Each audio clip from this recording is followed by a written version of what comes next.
माँ जी, घर में शादी है। मेहमान आने शुरू हो गए हैं और कल रात से मन्नू का बुखार उतर नहीं रहा है। ऐसे में मैं उसे देखूं या रसोई, कुछ समझ में नहीं आ रहा है। सुचिता की घबराहट से लता जी बिल्कुल भी विचलित नहीं हुई। तो परेशान ना हो सुची, दोनों भाइयों से स्नेह रखने वाली इनकी मुंह बोली बहन है ना, वही छोटे की शादी संभालेंगी। सुचिता समझ नहीं पाई तो कौतूहलवश पूछ बैठी, कौन माँ जी, क्या मैं जानती हूँ उन्हें? हाँ हाँ, निम्मू को कौन नहीं जानता, तू भी पहचानती है उसे। अच्छा हाँ, भाई दूज पर आई तो थी, मगर वह तो ससुराल में होगी ना? नहीं रे, पिछले दिनों जब तू मायके में थी तभी उसके साथ एक बड़ा हादसा हो गया। खैर, फुर्सत से बताऊंगी, अभी जाकर मेरे पोते को संभाल। ये कहकर लता जी निम्मो के घर की ओर निकल पड़ी। निम्मो, जिसका असली नाम नीलिमा था, पिता की बड़ी लाडली थी। पिता हरिलाल गांव के प्रधान थे और माँ पक्की गृहस्थन। उनका पूरा दिन अनाज खलियान सहेजने व मजदूरों से काम लेने में निकलता था। तीन बड़े भाइयों की इकलौती बहन उम्र में सबसे छोटी थी, जिसमें सबकी जान बसती थी। बड़े भाइयों और निम्मो की उम्र में बहुत फासला था। दरअसल पिता अधेड़ हो चले थे, मगर बिटिया की शौक कारण ही उन्होंने पत्नी को एक बार फिर प्रसूति गृह का मार्ग दिखाया। निम्मो का जन्म ईश्वर की असीम अनुकंपा लगी। घर गृहस्थी से उब चुके दंपत्ति के घर आंगन में बेटी का खिलखिलाना जैसे किसी गरीब को दिवाली पर बोनस मिलने जैसा था। बिटिया को पूरे समय अपनी नजरों के सामने रखते खूब लाड जताते। धीरे धीरे निम्मो बड़ी होने लगी। भाइयों के साथ जब स्कूल पहुंचती तो मजाल था कि कोई उसकी ओर आंख उठाकर भी देख ले। लड़के तो लड़के, लड़कियां भी बात करने की हिम्मत नहीं जुटा पाती। घर में काम काज के लिए भाभियाँ थी। स्कूल से आते ही निम्मो बस्ता फेंक कर सो जाती तो माँ या बाबा के जगाने पर ही जागती। इस तरह वह अल्लड़ किशोरी पहले हाई स्कूल फिर इंटर पास कर गई। 90 के दशक में छोटे गांव में कॉलेज था नहीं, तो उसकी पढ़ाई लिखाई ठंडे बस्ते में चली गई।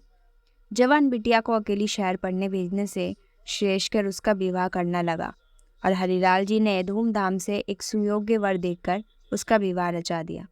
मगर सोचा हुआ कब होता है। विवाह के मास दिन भी ना बीते कि सब कुछ बदल गया। बदलाव प्रकृति का नियम है, मगर ऐसे क्रूर बदलाव पर तो रूह कांप जाती है।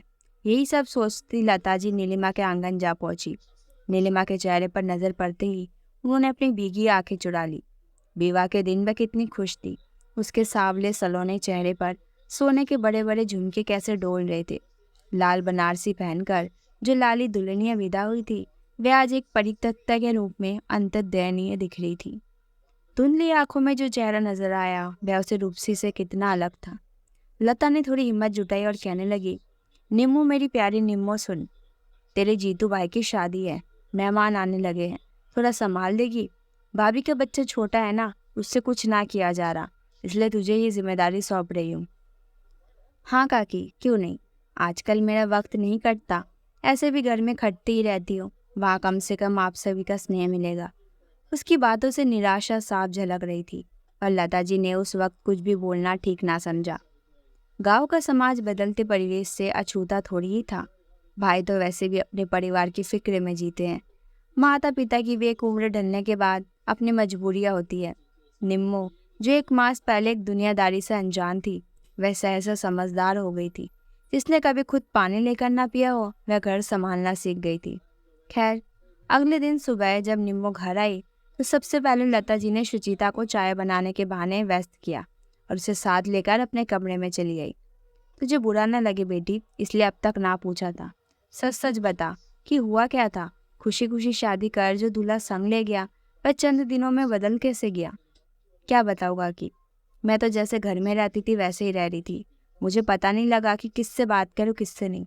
मेरे नंदोई मुझे अक्सर चिढ़ाते रहते, मुझे उनमें अपने भैया नजर आते थे।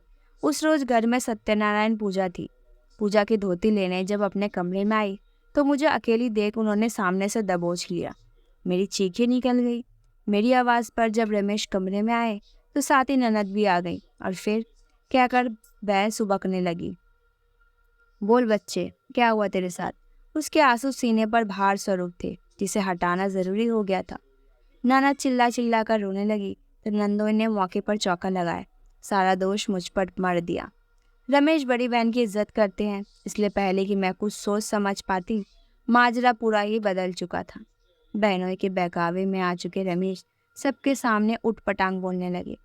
तुमने समझाने की कोशिश नहीं की। एक तरफ बहन की जिंदगी और दूसरी ओर मैं अकेली। उनकी भी क्या गलती है? वह मुझे जानती ही कितना थे।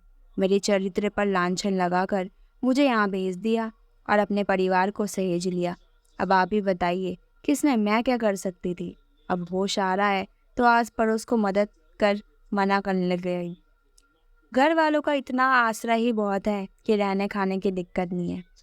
मन छोटा ना कर बेटी और नई जिंदगी शुरू करो। जिसने तुम्हारी बात तक ना सुनी उससे न्याय की उम्मीद बेकार है। जा कद्र ना हो उसे रह जाना ही क्यों है।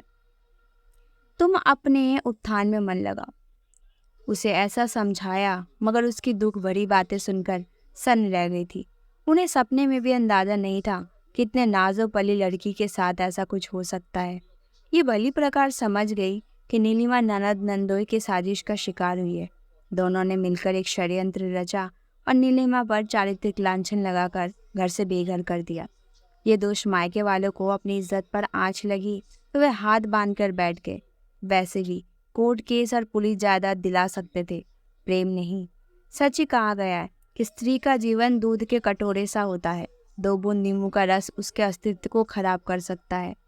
उसे सुनकर मन में एक ख्याल बलपती हो गया कि क्यों ना इस गांव की लड़कियों व महिलाओं के उत्थान के लिए उन्हें और शिक्षित किया जाए, उन्हें आर्थिक रूप से आत्मनिर्भर बनाया जाए, ताकि भविष्य में वे किसी किस्म की साजिश का शिकार ना हो। वे अपने चरित्र के स्कैनिंग के लिए दूसरों पर निर्भर ना हो, अपने भाग्य के निर्माता स्वयं बने। जीतू को विवाह के कुछ दिनों बाद ही लता जी ने नीलिमा के पिता के सहयोग से नीलिमा कार्यशाला की स्थापना की, जिसमें गांव की सभी लड़कियां सिलाई कढ़ाई और बुनाई की ट्रेनिंग करने लगी। उनके बनाए सामान को बाजार तक पहुंचाने का कार्य लता जी के बेटे करने लगे। आखिर क्यों ना करते? वह उनकी मुंह बोली बहन जो थी। नीलिमा के साथ साथ गांव की हर महिला आर्थिक रूप से आत्मनिर्भर होती चली गई। धन्यवाद।